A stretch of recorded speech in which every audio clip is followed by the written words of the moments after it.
Vale. Esta de aquí era para medir con la regla, ¿vale? Este ya no tiene cuadrícula, sino que es para medir con la regla.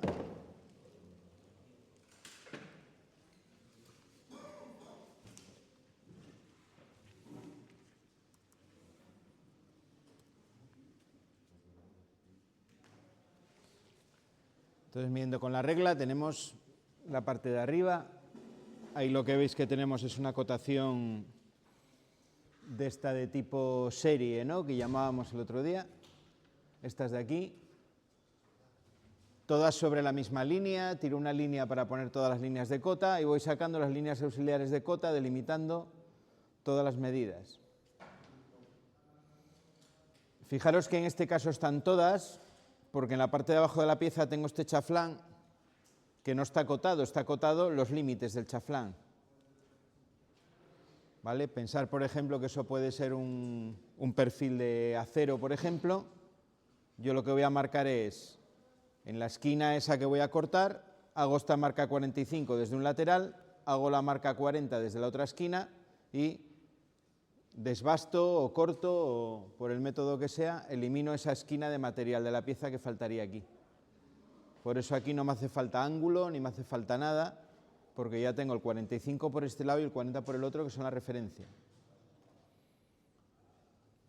¿Vale? Tú me dirías, cuando vas a cortar esa pieza,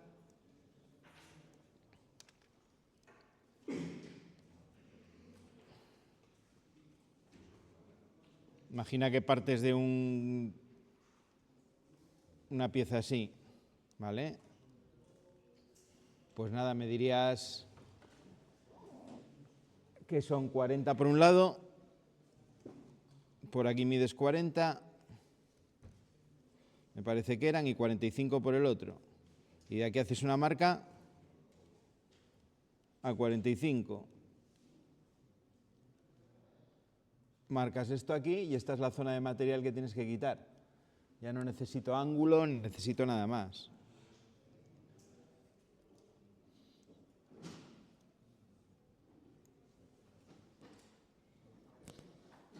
Bueno, la parte del medio del círculo. En los círculos se suele acotar el centro siempre. ¿Dónde está el centro del círculo? Porque normalmente cuando yo voy a taladrar, ya lo vimos en el tema 2 con el mecanizado, lo que necesito saber es el centro del círculo. Entonces eso lo tengo que dar. Y luego junto con el centro necesito saber el diámetro.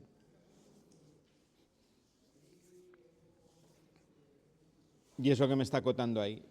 Aquí no se ve muy bien, pero las líneas de ejes de simetría se trazan con línea de trazo y punto. Lo que se hace es una línea que es un trazo, un punto, un trazo, un punto. Los ejes de simetría se hacen así, ¿vale? Esa es la típica línea que utilizo para un eje.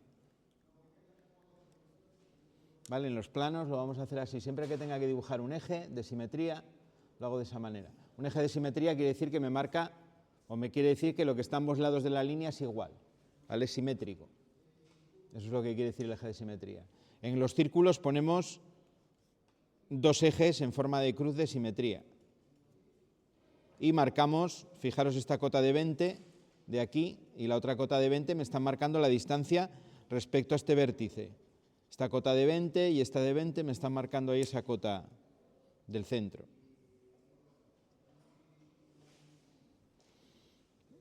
La persona que esté mecanizando esta pieza, pues marcaría, vendría aquí, marcaría 20 aquí, marcaría 20 aquí, trazaría con la punta de trazar o con un rotulador, trazaría aquí una línea, trazaría aquí otra línea y el taladro lo va a hacer ahí justo, ¿vale? ¿Que el taladro tiene 20 como marca la figura? Pues una broca de corona de 20 o el dispositivo que utilice para mecanizar, pero de ese diámetro.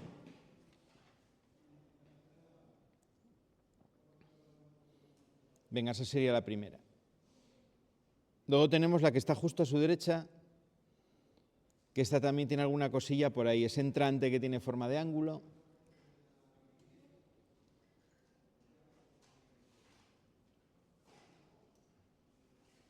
¿Por qué así y por qué no el ángulo? Bueno, pues seguramente por la manera en la que lo van a cortar. La referencia que él necesitará en esta pieza pues será marcar esta línea y marcar esta línea, ¿no? La que va a lo largo de la pieza. Esa es la referencia que toma, por eso está acotado de esa manera. Y al dividir el punto de la mitad, justo donde está el vértice, estoy indicando que es perfectamente simétrica esa parte centrante de la pieza. ¿Vale? Estoy indicando esa simetría que tengo ahí. La profundidad serían 20 y con eso estoy acotando perfectamente el entrante ese que tiene la pieza. Luego ya el resto, pues muy parecido a lo que hemos hecho en las anteriores. En la parte de arriba lo que tengo es acotación en paralelo para acotar la profundidad del entrante más el punto donde está el centro de esa curva que tiene que es un cuarto de circunferencia, que tiene en la esquina. ¿Vale? Entonces marcamos ese punto de ahí y aquí me falta una cota. Pero bueno, como pone radio 20, me está indicando ya que es circular, con lo cual esta cota de aquí ya no la necesito. Porque si desde aquí trazo con radio 20, me va a coincidir justo ahí. No necesito saber esa cota. Podría ponerla, no sería un gran fallo acotar esta medida de aquí. Pero realmente, si lo pensáis, no os hace falta. Porque esto es circular y me está dando el radio ahí. Entonces eso ya me lo puedo ahorrar. Y luego nada, la parte de abajo también bastante clara, acotación en serie aquí y la profundidad. Fijaros que nuevamente estamos en un caso donde tengo que cruzar esta línea auxiliar de cota por el vértice, porque no tengo más remedio. Igual que tengo que cruzar esta línea auxiliar de cota, tiene que cruzarse con el vértice, pero en este caso no hay otra opción. Y vale más siempre meter las medidas fuera de la pieza que dentro, ¿vale? Es mejor lo que viene hecho ahí que si yo hubiera hecho esto. Imaginaos que lo hubiese acotado así. Las cotas dentro no se suelen hacer, a no ser que sea, como esta de aquí, inevitable. Esta es mucho más cómodo hacerla ahí dentro. Además, aquí estoy utilizando un vértice, una arista, como línea auxiliar de cota, que tampoco se debe de hacer. Por eso la medida de 20 la saca fuera. ¿Vale? A medida de posible sacarlo fuera. Bueno, eso sería la segunda.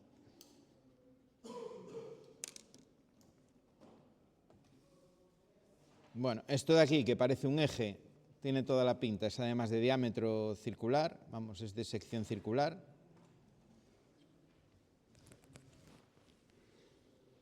Bueno, fijaros que los diámetros los acota como puede. Hay uno que lo tiene que meter dentro de la pieza, que no es lo deseable, decíamos hace un momento.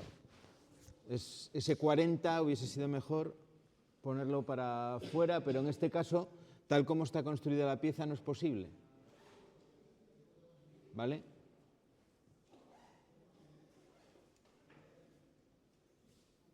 Luego los de los laterales los saca hacia afuera todos.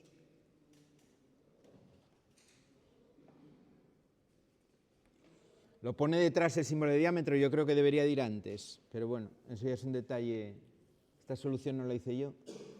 Creo que va delante en vez de detrás. La parte de arriba, acotación en serie. Aquí pues quizás podría haber puesto el punto en vez de poner las flechas. ¿Vale? Aquí podría haber puesto un punto y no poner las flechas, y aquí también. Pero bueno, considera que le cabe y pone el 10 ahí encima de las flechas.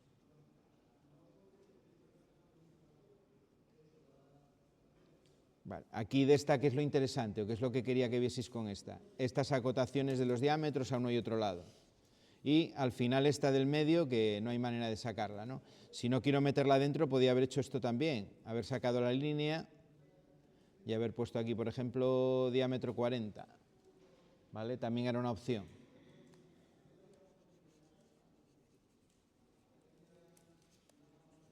Veis que nuevamente hay un eje de simetría aquí. Como la pieza simétrica es circular, me dibuja aquí en el medio un eje de simetría. ¿Vale? Con línea de trazo y punto.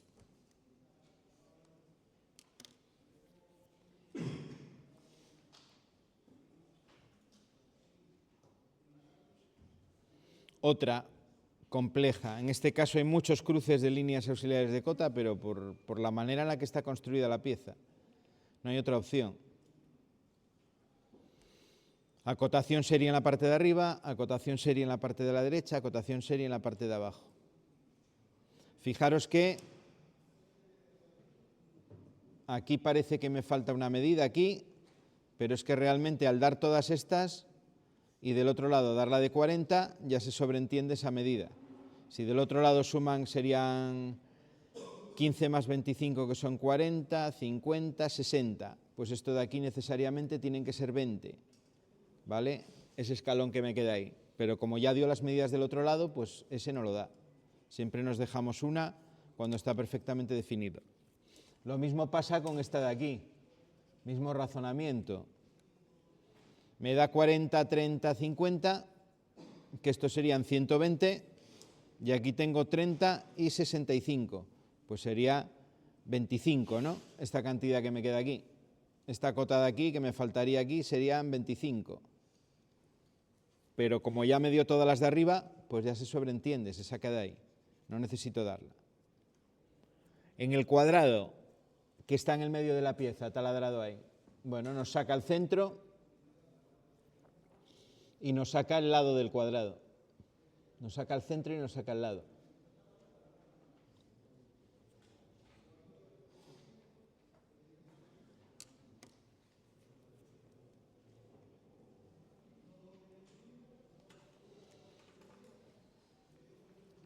Vale. De cara al examen, que ya será para la siguiente evaluación, ¿vale?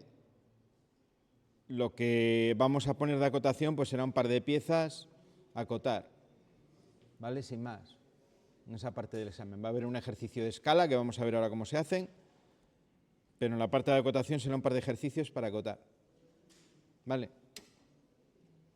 Esto nada, lo miráis, hacéis la hoja que queda ahí completa y otro día la corregimos, ¿vale? Esa os la dejo para que practiquéis. Esto, como todo, se aprende haciéndolo, no hay otro truco y equivocándose, porque aquí lo normal con la acotación es al principio no afinar muy bien. Vale, estos creo que los habíamos visto ya, estas dos, que son las dos primeras. ¿Vale? ¿Hay dudas sobre esta? ¿Alguna cosa que no...?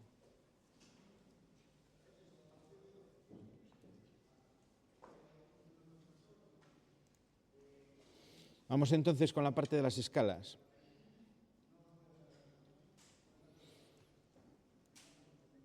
Y la normalización. Bueno, en tecnología, en cualquier ámbito, en electricidad, en mecánica, en mantenimiento industrial, en no sé, lo que se os ocurra.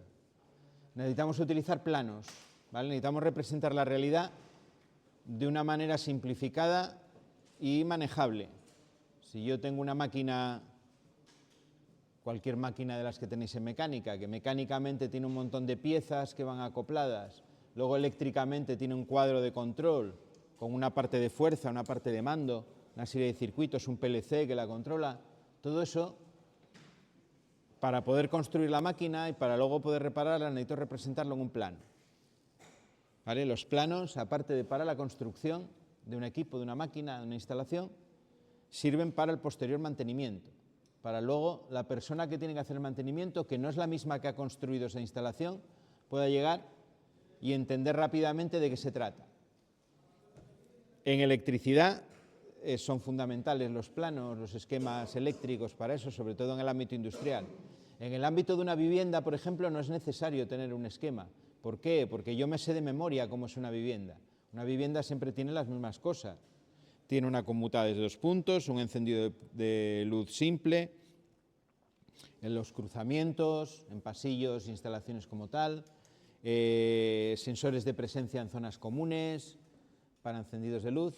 En luz poco más, alguna que la tengas con algún sensor externo, pero son todos circuitos muy sencillos. Las tomas de corriente, todas en paralelo y al circuito correspondiente de tomas de corriente. Los ciertos receptores, ciertos electrodomésticos directos al cuadro a su protección, como el circuito de la cocina, ¿vale? El de tomas de corriente de la cocina, todo esto. Todo eso lo sabéis, vosotros llegáis a una vivienda y vais a ser capaces, sin necesidad de ningún esquema, de hacer lo que haya que hacer en la instalación eléctrica. Pero una instalación industrial no es lo mismo, porque cada instalación industrial, por así decirlo, es única. Solo hay una instalación como esa. Las máquinas, internamente, aparte de lo que es la instalación en sí industrial, Dentro de la máquina tienes una instalación en sí mismo. Cada máquina tiene su circuito de mando, su circuito de fuerza, sus sensores, todo su equipamiento eléctrico. Y mecánicamente exactamente lo mismo. Entonces necesitamos un método, un sistema para poder recoger esa información y que cualquiera pueda entenderla con facilidad. Ahí es donde entra la normalización y el dibujo. ¿Vale? Todo esto, como comprenderéis, hace años se hacía todo a mano. Hoy en día tenemos la suerte de que tenemos herramientas como el AutoCAD, como el SolidWorks, como el Inventor y un montón de programas de 2D, de 3D para poder dibujar, para poder representar. Luego tenemos el E-Plan para el dibujo eléctrico. No sé, hay un montón de aplicaciones, de programas que nos permiten solventar esto de una manera rápida y productiva. Pero bueno, lo primero es tener clara la idea de que es necesario tener una normalización. Luego, dentro de lo que es un mercado, si yo quiero vender mis máquinas a otro país, necesito tener un sistema de comunicación común, ¿vale? Necesito que esos esquemas se entiendan en otro sitio. Por eso en Europa, os decía el otro día, tenemos unas normas armonizadas, unas normas que son comunes.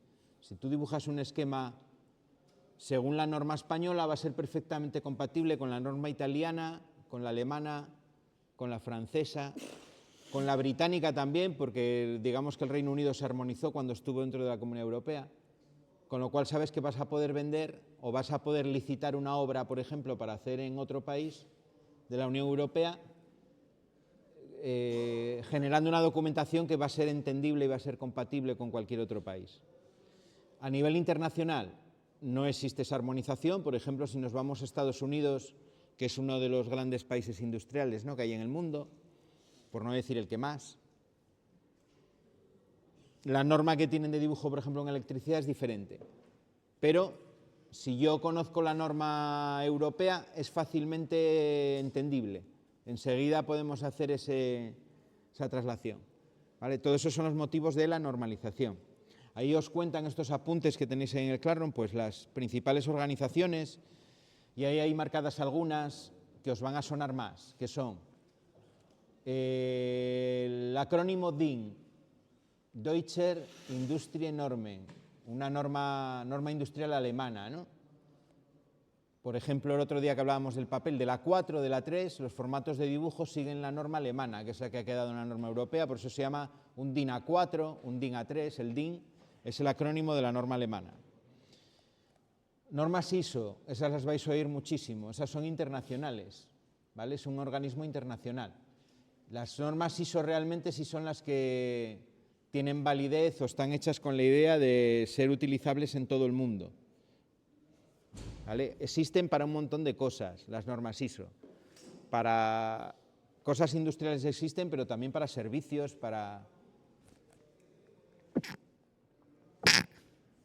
no sé, hasta las películas de estas de fotografía antiguas, decían una película de ISO 100, de ISO 200.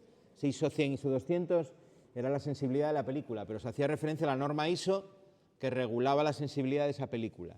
En los servicios de las empresas, por ejemplo, en un banco, entréis en el banco y veis ahí en la puerta un logotipo de un organismo de normalización diciendo que cumple con la norma ISO 9001 de calidad. Hay normas para el servicio que presta ese banco, la manera en la que atiende al cliente, los servicios que presta y demás.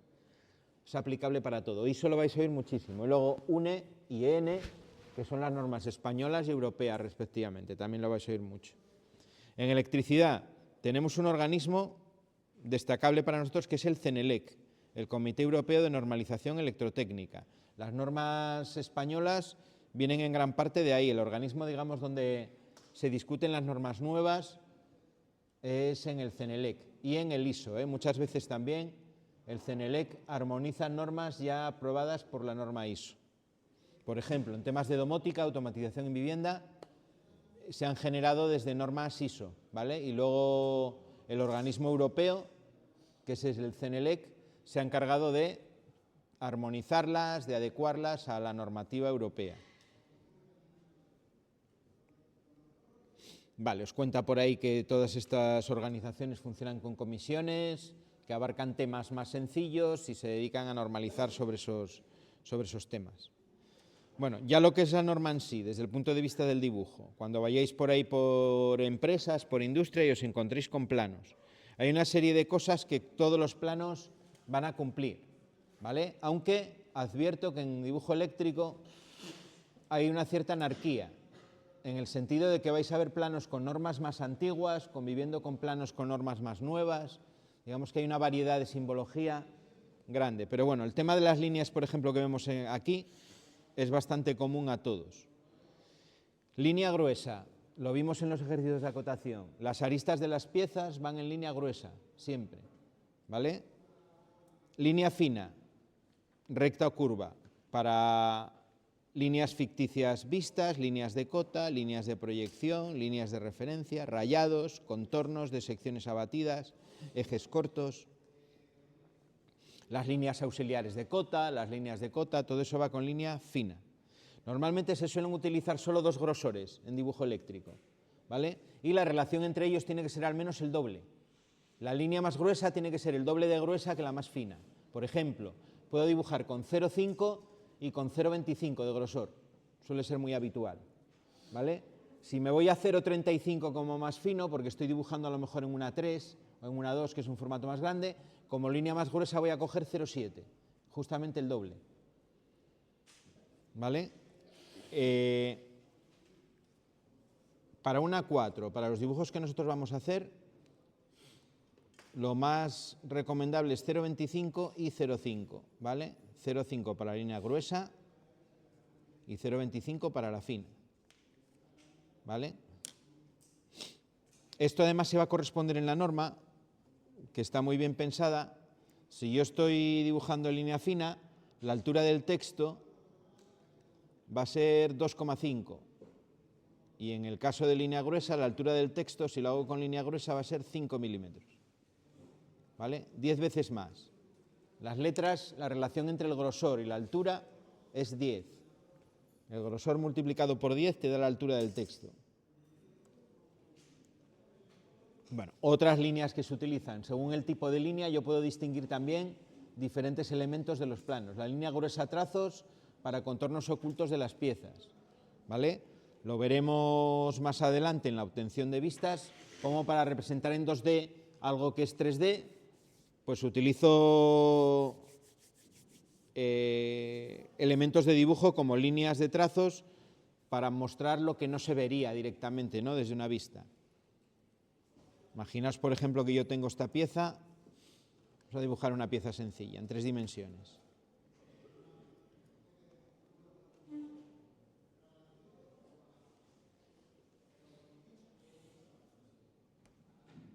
Vale, tengo esa pieza, ¿no? Y la estoy viendo desde aquí. La voy a representar vista desde la parte de atrás. Bueno, ¿cómo vería yo esa pieza en 2 dimensiones? Pues lo que dibujaría sería un cuadrado, que es lo que estoy viendo desde el lado del observador, que estaría aquí, ¿vale? Y esta arista de aquí, que no se ve, la dibujo con una línea gruesa de trazos. La dibujo aquí, estaría más o menos en la mitad de la pieza. Ese sería el dibujo de esa pieza visto desde atrás. En cambio, si yo esta pieza la represento vista desde aquí,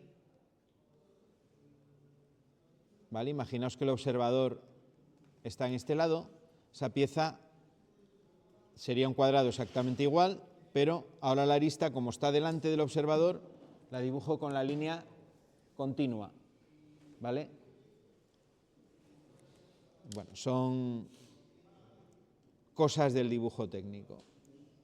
Ahí tenéis más. Quedaros con este, que os lo dije antes. Esta de aquí es importante recordarlo. La línea fina de trazo y punto se utiliza para los ejes de simetría. La línea gruesa de trazos para aristas ocultas, sobre todo, contornos ocultos. Y la línea llena gruesa que utilizamos para contornos vistos, aristas vistas, ¿vale? Y luego la fina, pues para nosotros sobre todo en acotación, ¿no? No lo pone por aquí, pero acotación será la principal utilización. Bueno, grosores, ya hemos comentado algo, los grosores están normalizados. En normalización, esto es lo que se llaman series normalizadas. Hay una fórmula que me permite obtener esos valores, ¿vale? Y están normalizados. Los que tenemos aquí en la normativa europea son esos de ahí. Ya os digo, prioritariamente para nosotros, 0,25 y 0,5 son los que más vamos a usar.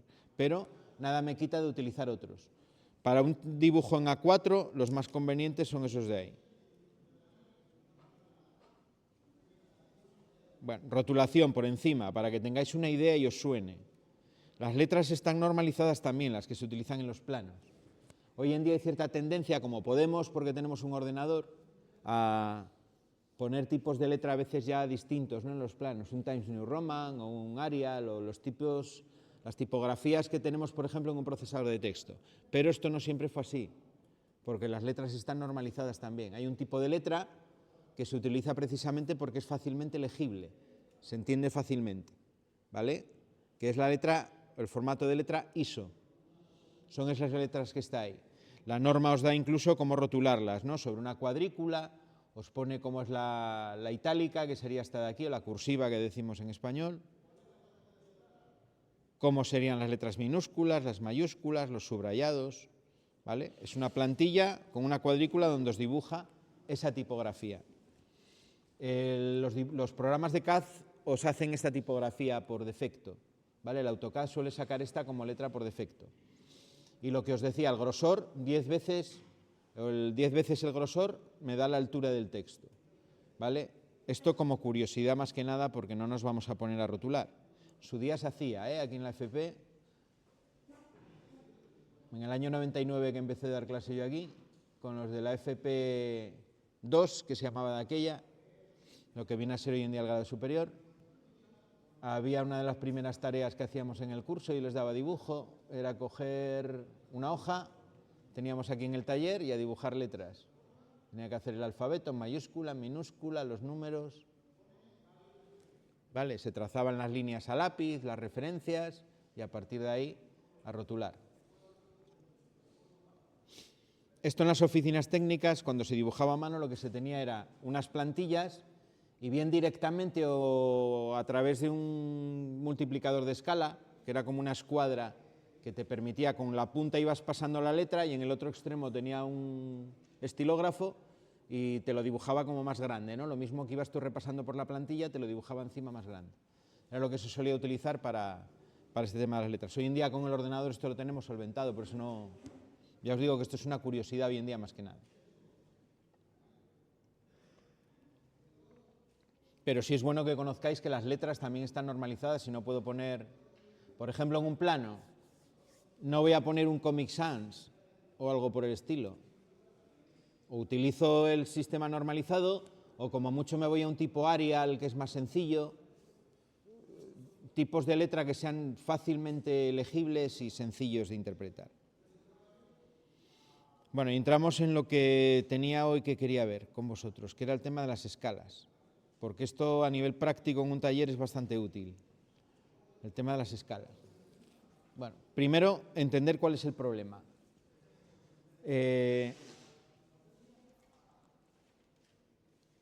Vas a comprar un piso, y pongo el ejemplo del piso porque es quizás el que más fácil se pueda entender. Sobre plano, no está construido, y entonces va el tío de la inmobiliaria y te saca una hoja allí con un plano. ¿Vale? Todo ese piso que medirá no sé cuántos metros en una hoja de tamaño A4. ¿Vale?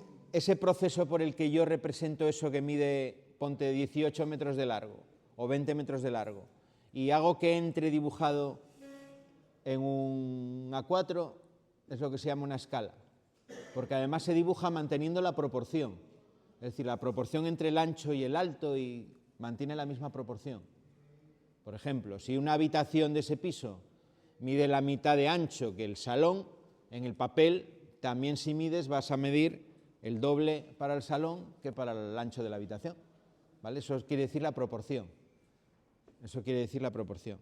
Bueno, pues ese mecanismo que me permite dibujar eso que es muy grande en un plano muy pequeño es la escala.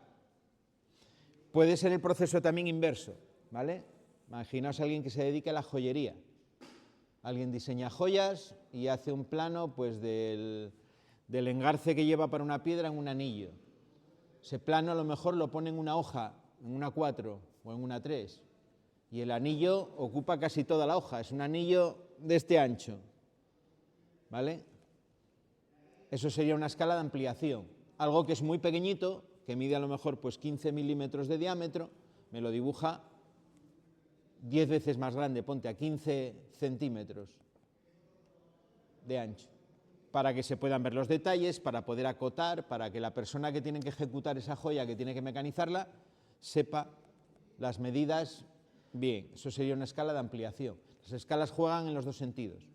Y luego, cuando represento algo al mismo tamaño justo que tiene en la realidad, porque hay veces que el tamaño del objeto coincide con el tamaño del papel donde lo quiero representar, sería lo que llamamos escala 1:1, ¿vale? A escala real, se suele decir. Está dibujado a escala real, escala 1:1. Eso es que lo dibujo exactamente al mismo tamaño. Bueno, los tipos de escalas, entonces lo que os estaba diciendo, de reducción, de ampliación o escala natural, que sería el mismo tamaño. Escala natural o escala real. Se suele utilizar también la palabra real, ¿vale? Las escalas de reducción se dan en forma de fracción, tipo 1, 2.2, un medio, ¿no? Quiere decir eso, es decir, está reducido a la mitad de tamaño. Luego las escalas de ampliación se dan en forma como esa de ahí, 2:1, 4:1, 5:1, 10:1. Siempre el primer número es más grande que el segundo. Ahí os está diciendo las veces que el objeto es más grande que la realidad, ¿vale? Las veces que el objeto es más grande que la realidad. La escala de reducción también nos dice que es un medio, es decir, es la mitad. Y ahí tenéis un ejemplo de una escala, un objeto a escala 1:1 y a escala 1.2, ¿no? O escala 1/2, ¿vale? Está justo a la mitad de tamaño. Si yo mido esta distancia de aquí, por ejemplo, entre los centros de esas circunferencias, y la mido en la otra pieza, ¿vale? La de la izquierda va a ser 2 veces la de la derecha, ¿vale? Va a ser el doble. O dicho de otra manera, la de la derecha va a ser la mitad, ¿no? ¿Vale? Esto se entiende de salida. Vamos a ponernos ahora a calcularas, pero esto se entiende. Algo que es muy grande lo reduzco para dibujarlo en un tamaño más pequeño. Estoy dividiendo su tamaño. Lo divido su tamaño entre 2, entre 10, entre 5, para poder dibujarlo más pequeño. Y al revés, la de ampliación, algo que es muy pequeñito, y para verlo más grande yo multiplico su tamaño, lo hago más grande, para representarlo en la hoja. ¿Vale?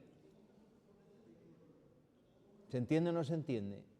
Decidme si no lo entendéis, porque hay gente que a veces bloquea aquí ya, el concepto de ese ya no lo entiende y no podemos seguir. O tenemos que intentar explicarlo de otra manera. Bueno, vamos a ver cómo se calcula una escala. Y lo vamos a hacer con un ejemplo real. Bueno, primero, ¿cuáles son las escalas que se utilizan? Las escalas normalizadas son las de reducción, que son las que nos vamos a centrar sobre todo. Escala 1:1, que es la escala natural. Luego tengo escala 1:2 y escala 1:5. Esa es la primera parte de la serie. Las primeras escalas de reducción son 1:2 y 1:5. Luego tendría 1:10, 1:20 y 1:50. ¿Vale? Sería el siguiente grupo de escalas de reducción. El siguiente, ya lo podéis adivinar, ¿cuál va a ser? 1:100, 1:200 y 1:500. Probablemente en ese ejemplo que poníamos del piso, la hoja donde te van a enseñar el plano va a ser una escala 1:50 o mucho más típico, una escala 1:100. Te dibujan el tamaño de las habitaciones 100 veces más pequeño que la realidad. ¿Vale? Seguimos con la serie. Bueno, ahora ya os la sabéis.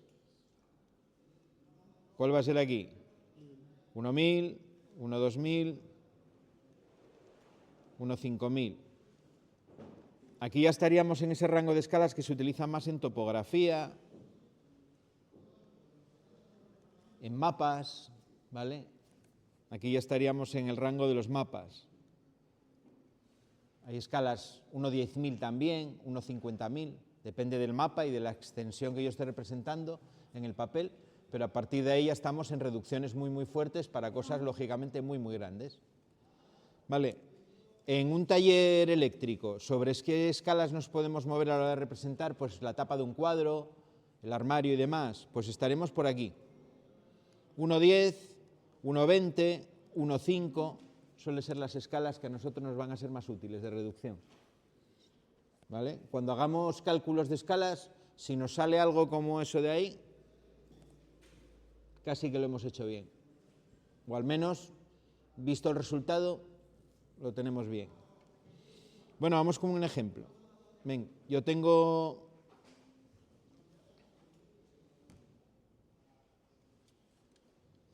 A ver, vamos a dibujar aquí una pieza.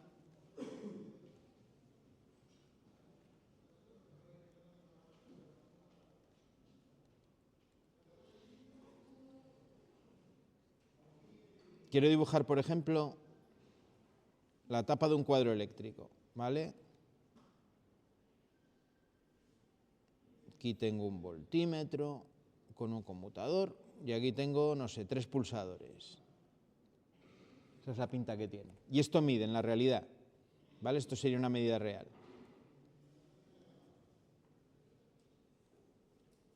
...500 y de altura del cuadro serían 800.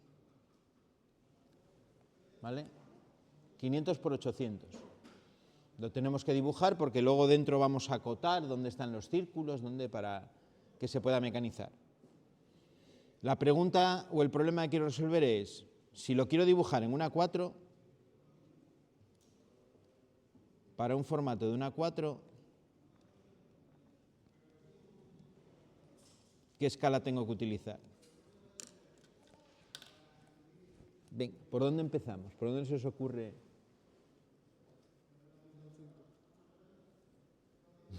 Empezar por el resultado nunca. Esa conclusión llegaremos al final.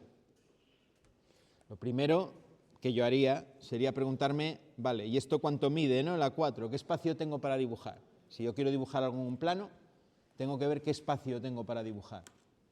Bueno, vamos a ver qué espacio tenemos en una 4.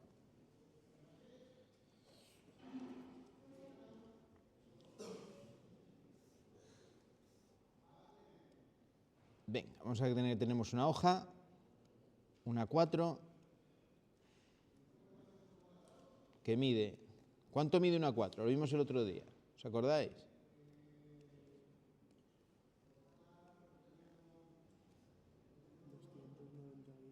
...297 de alto, bien.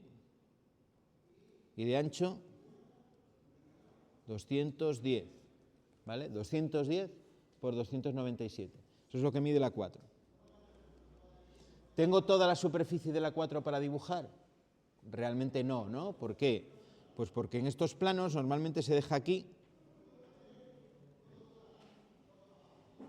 se deja un margen de 20 para encuadernar. Esto viene de la época del papel. Y en el resto de lados se deja un margen de 10. ¿Por qué se dejaba un margen de 10? Por el tema de la reproducción de las hojas.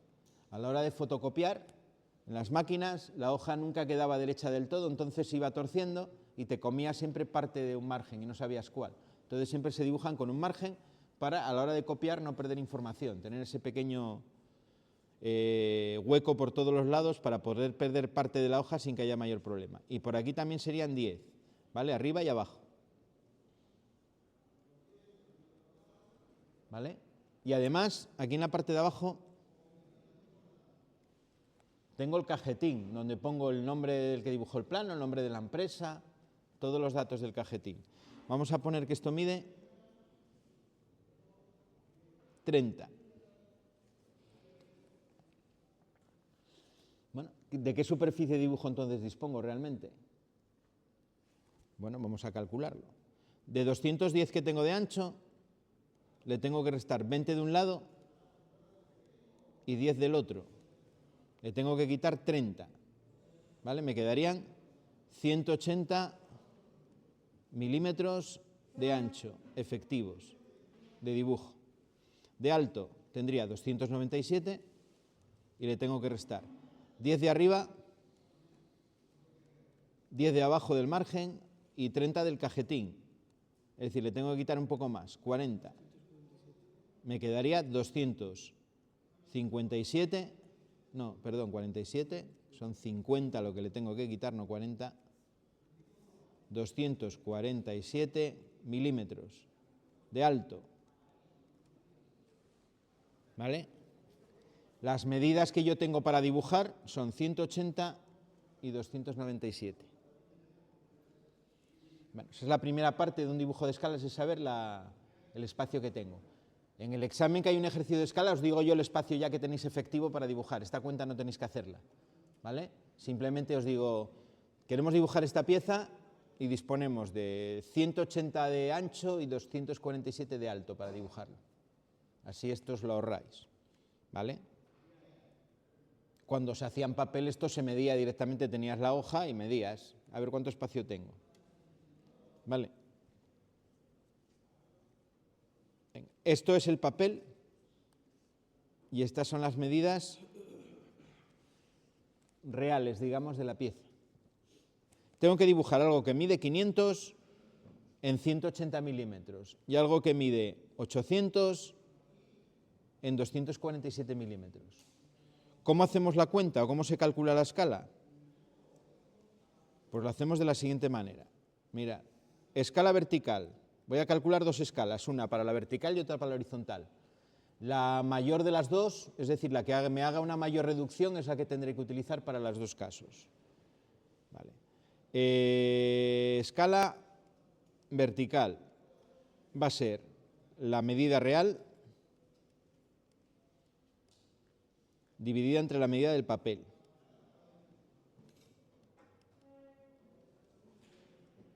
¿Vale? Esto serían 500, lo divido entre 180.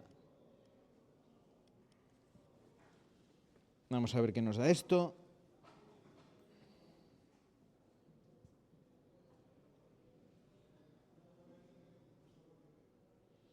$2,77. Redondeando como mandan los cánones, 202,78, porque sale 7 periódico. ¿Vale? Esa sería la primera escala que obtengo ahí. Es decir, si yo cojo los 500 y los divido entre 2,78, me sale justo los 180 del interior de la hoja, ¿vale? Donde quiero dibujar. Ahora lo mismo en la horizontal, escala horizontal. Medida real entre medida del papel.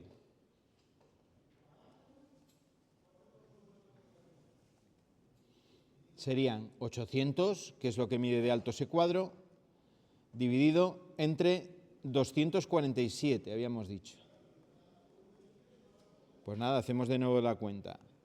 800 entre 247. 3,24.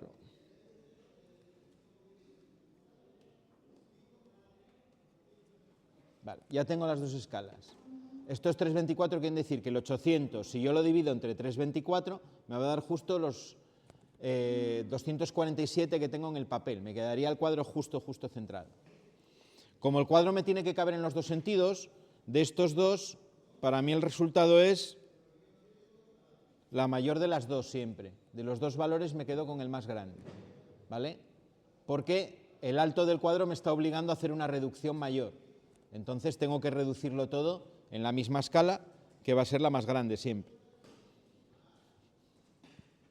Vale, pero decíamos que yo no puedo utilizar la escala que a mí me dé la gana, ¿no? Que tengo lo que llamábamos unas escalas normalizadas, que son estas de aquí. Vale. Si como mínimo tengo que reducir si como mínimo tengo que reducir a 3,24, como mínimo, ¿cuál de esas de ahí arriba escogeríais vosotros? La de 5, ¿no? Tiene que ser más grande a su vez también. Tiene que ser más grande de 2,78 y más grande de 3,24. La que yo tendría que coger en este caso sería escala 1 es a 5. La solución entonces sería escala 1 es a 5. Vale, ¿y cómo hago para dibujar ahora el cuadro con una escala 1,5? ¿Cómo lo dibujaríais? Lo divides por 5, exactamente. Es lo que significa el 1, 2 puntos 5. Cojo los valores de la realidad y los divido entre 5. Yo me iría a mi hoja y lo que de ancho mide 500 en el cuadro real, en mi papel va a medir 100. El 800 de alto del cuadro va a medir, si lo divido entre 5, va a medir 160. Me quedaría en el papel un rectángulo de 100 de ancho por 160 de alto. Eso sería el dibujo que yo tendría en el papel. ¿Vale? Eso es una escala. ¿Por qué tengo que saber esto? Porque a veces se sigue croquizando a mano en los talleres eléctricos. Tengo que hacer un esquema rápido para mi compañero, para que lo entienda, y se lo tengo que hacer a escala, más o menos.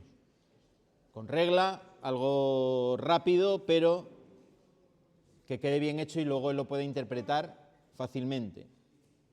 Los planos se hacen a escala también porque me permite, si yo tengo un plano hecho a escala, puedo medir directamente sobre el plano y si multiplico por el factor de escala, en el caso de una escala de reducción, me da la medida real. ¿Vale? Yo si, por ejemplo, en este plano, imaginaos que tenéis dibujado ahí el cuadro, este mismo que hemos hecho, ¿vale? Y este de aquí me pone aquí una cota 20, o mido 20 en el papel y de aquí mido 20 también en el papel. ¿Vale? ¿Cuánto es la medida real? Yo solo mido con una regla sobre el plano. Pues si cojo 20 y lo multiplico por 5, me sale que son 100. Serían 10 centímetros en la realidad.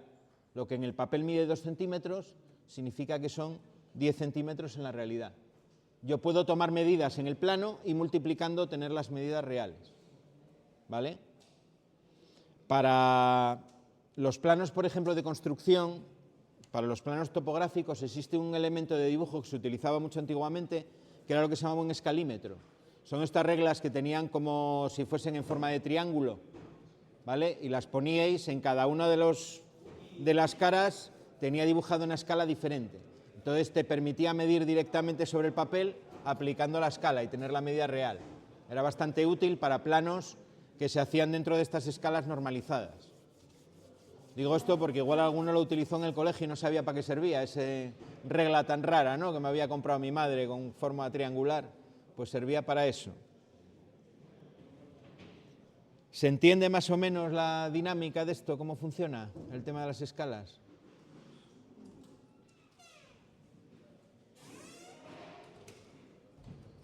Vamos a hacer otro. Voy a hacer yo otro antes de proponeros para que hagáis vosotros, os voy a enseñar yo otro distinto, ¿vale? Venga, vamos a hacer otro más.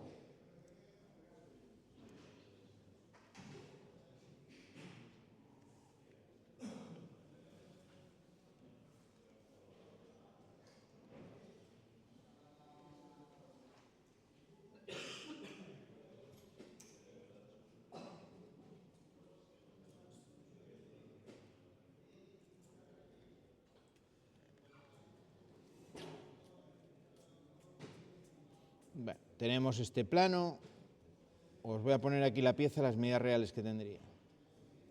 ¿Vale? Pues el lateral, por ejemplo, de un pupitre de control o yo qué sé, lo que sea esto.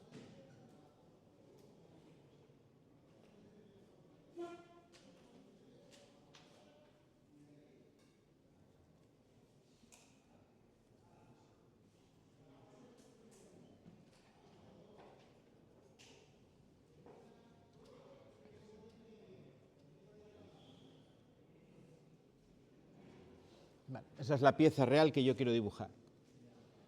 Bueno, Aquí vamos a suponer que tiene 2 orificios para pasar cable,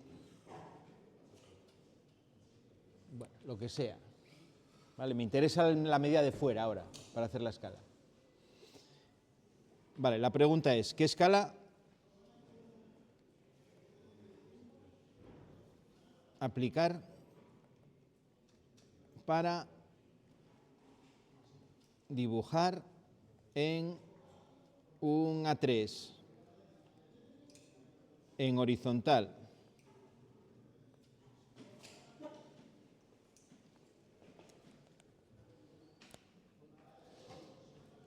Primera cosa que tengo que saber, las medidas de un A3, que os las voy a dar yo aquí. Estas también las comentamos el otro día. Las medidas de un A3 y de un A4 sería conveniente que las recordéis de memoria, ¿vale? Porque son muy usuales esos dos formatos. Luego las demás, multiplicando por 2, la medida más larga, sabéis que sacáis siempre el formato siguiente, ¿vale? ¿Cuánto mide el A3 de ancho? O el alto. Si la parte más estrecha en un A4 son 210, el A3 es el doble, que sería 420. Y de alto exactamente igual que el A4, que eran 297. Esa es la medida de un A3. Pero igual que antes, el A3 tiene sus márgenes y tiene aquí un cajetín. Entonces, los márgenes aquí suele ser de 25. Y el margen de aquí arriba, igual que en el A4, 10. Este sería 10 también, y este de aquí serían 10. Y el alto de aquí del cajetín serían 30. Vamos a poner el mismo cajetín que en el A4. ¿Vale? Entonces, el papel. El ancho para dibujar o el espacio disponible sería los 420 de ancho menos 25 que tengo por la izquierda menos 10 que tengo por la derecha. ¿Vale? Estos serían 385, ¿no?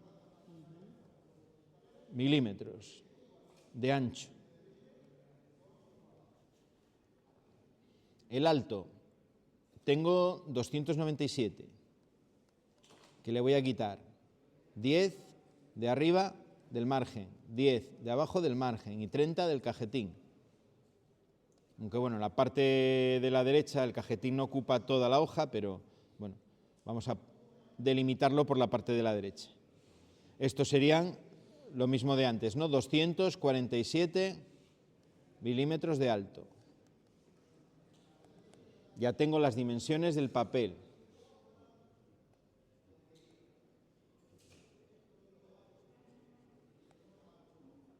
...385 por 247. ¿Qué dimensiones tiene mi pieza? Bueno, las dimensiones las tengo aquí. El ancho serán 450 más 200 y el alto 300. Esto es lo que quiero meter aquí dentro, ¿vale? Esa pieza la quiero dibujar reducida ahí dentro. Pues vamos con la escala.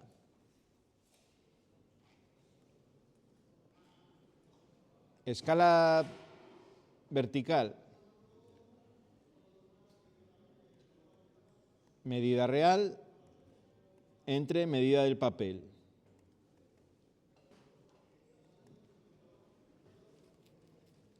...450 más 200 son 750. Bueno, estamos en la vertical, perdón, hice la vertical primero. Serían la medida real 300 más, espera que falta aquí una cota. Aquí tendríamos que dar cuánto mide esto. Vamos a poner que esto mide cuánto, no sé, 10, por ejemplo, ¿vale? La medida real serían 310, es el alto completo de la pieza, partido entre la medida del papel, que son 247.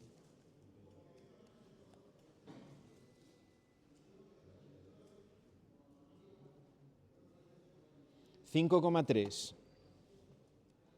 De hecho sale 5,30. Escala vertical y ahora escala horizontal. La medida real, decíamos que eran 450 más 200 serían 650, ¿no? Partido de la medida del papel, que ya la teníamos calculada. 650 dividido entre 385. Hacemos la cuenta.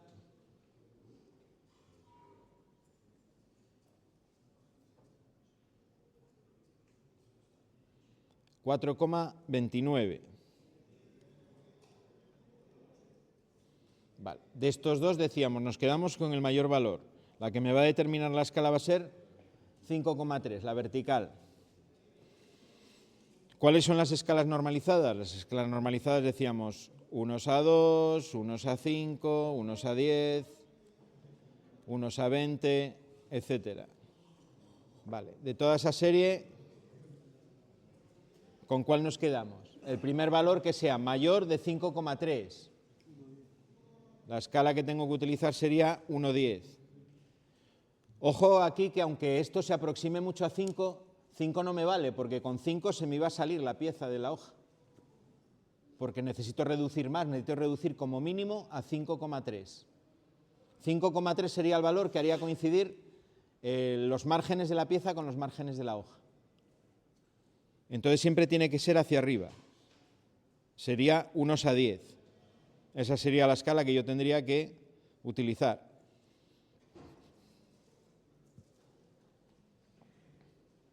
¿Vale? Que es una escala para una pieza de este tipo pues bastante grande. Bastante grande. De alto, por ejemplo, de la pieza me quedaría 300 entre 10, que me quedarían 30 milímetros, me quedaría muy pequeña. Aquí en esta pieza, pues igual habría que pensarse, escoger otra escala, vamos a ver si lo calculé bien, porque no me cuadra, me parece demasiado. 300 entre 5...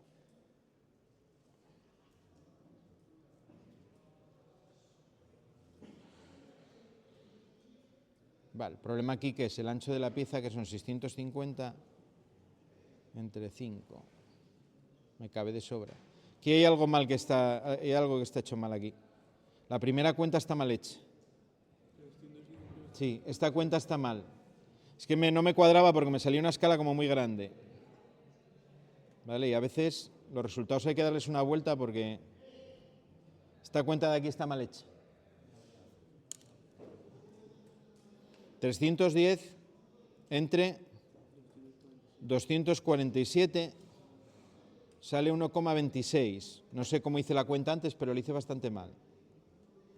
Esto es 1,26. Y vamos a repasar la otra, que seguramente estará mal también. 650 entre 385. Sí, no sé cómo hice las cuentas antes, pero esto es 1,68. 1,69. Es que estaba viendo que me salía una escala excesivamente reducida y no me cuadraba. Ahora entonces la que manda es esta de aquí.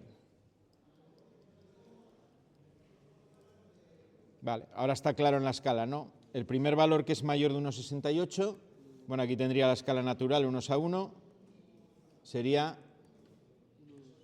1:2, ¿no? Que sería la escala. Ahora sí me cuadra un poco más. Vale, la solución sería escala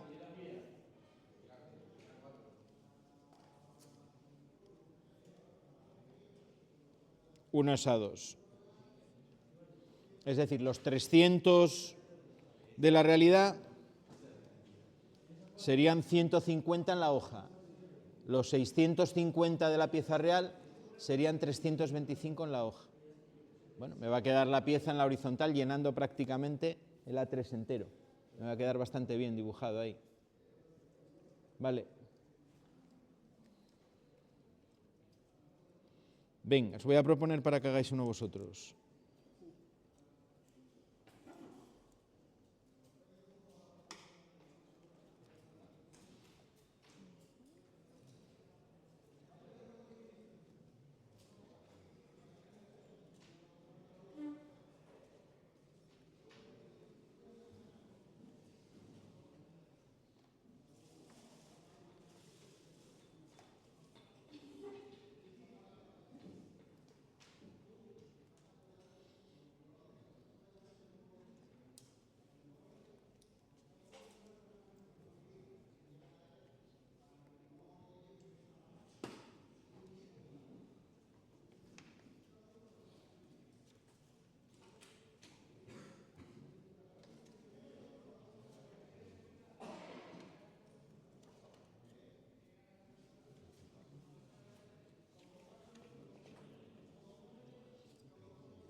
Esto de aquí abajo son 100. No lo he dibujado muy allá.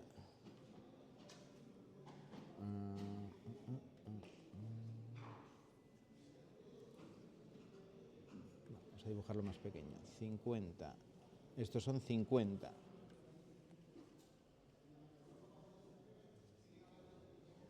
Bueno, y esto lo queremos dibujar en una 3.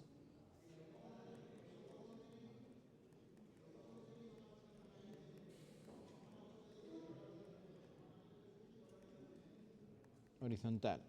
Espacio disponible en el papel. Va a ser 300, habíamos dicho, 385 por 247. Venga, y la pregunta que os hago es, ¿qué escala de reducción tengo que utilizar? ¿Qué escala? Venga, dejamos 5 minutillos, esto se hace rápido. Vamos a intentar hacerlo todos.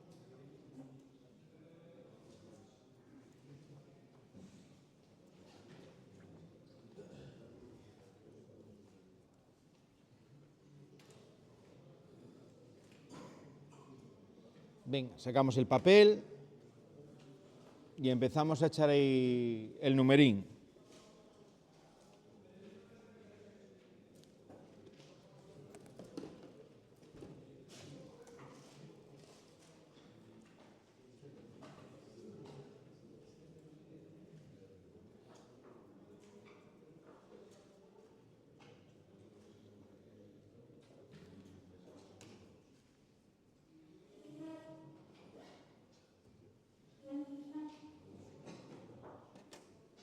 Venga, vamos a ello.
Venga, un par de minutinos y damos la solución.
Bueno, lo tenemos.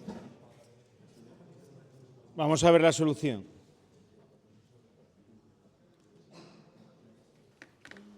Solución es escala 1:5. Bueno, lo mismo de antes. Escala vertical, la medida real entre la medida del papel. El alto total que tiene la pieza, en este caso, es esta cota que tengo aquí. ¿Vale? La única que me interesa mirar para eso, para encajarlo en el papel, es la de 600, que son estos 600 que yo pongo aquí para dividir. Y lo divido entre el alto que tiene el papel, que son 247 porque está en horizontal, no es un A3 en horizontal. Haría la cuenta de 600 entre 247. Me sale 2,43. Hago la misma operación con el ancho. ¿El ancho que tengo cuál va a ser? Pues va a ser la suma de 200 más 550, ¿no? Que me va a dar el ancho total de la pieza, que serían 750. Lo divido entre 385, que es el ancho total que tengo disponible para poder dibujar.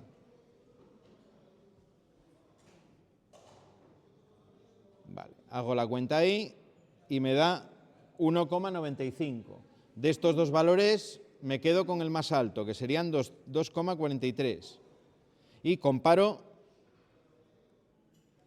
con las escalas normalizadas. El siguiente valor más grande de 2,43 sería este 1:5 de ahí. Por tanto, la escala que tengo que utilizar es una escala de reducción de 1:5. ¿Vale? A la hora de dibujar en el papel, yo cogería los 750 que tiene de ancho, si los divido entre 5, me darían 150.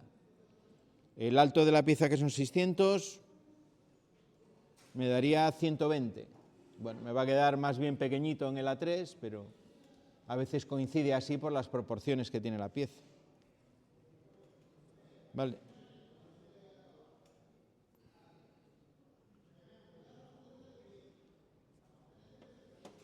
¿Se entendió esto de las escalas?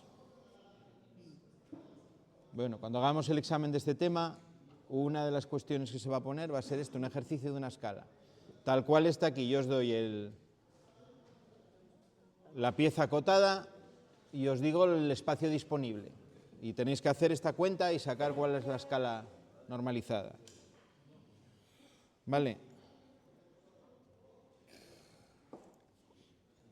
Bueno, para hacer en en la ficha de prácticas, a ver si la tengo por aquí. En la segunda hoja, en la primera cara, os pido precisamente que hagáis un dibujo a escala del marcado del cuadro. Entonces, ¿qué quiero que hagáis? Quiero que en primer lugar aquí arriba me calculéis la escala, ¿vale? Tengo que hacer la cuenta de escala vertical, escala horizontal, ¿vale? Bien pegadín al borde para no ocupar mucho espacio, ¿vale? Y con esto vais a llegar a calcular aquí una escala, que será, en buena lógica, 1:5 o 1:10, una de esas dos casi seguro que os va a dar. Vale. Luego, en la parte de aquí de la hoja, lo que tengo que dibujar es, una vez aplicada la escala, yo tendría que tener aquí el cuadro. A ver si puedo dibujarlo que no me quede muy mal.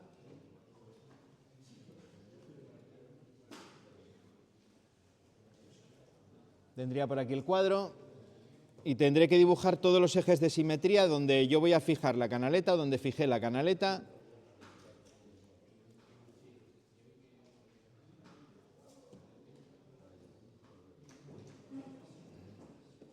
Vale. Así va a ser complicado. Bueno, con línea de trazo y punto marcaré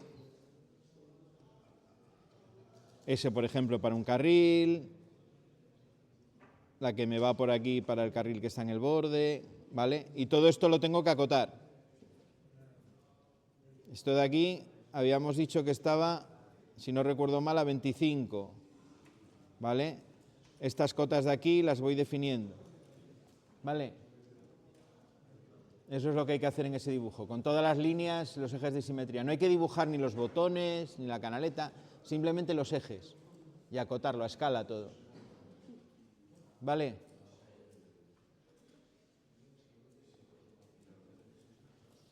El jueves, a más tardar, todo lo que tenemos de esa práctica 1, que son esa primera hoja y esta de aquí, tenemos que tenerlo subido al Classroom, entre hoy y el jueves.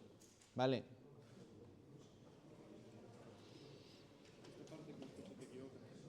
Sí, esa es la segunda oportunidad. La cara de atrás es para una segunda oportunidad.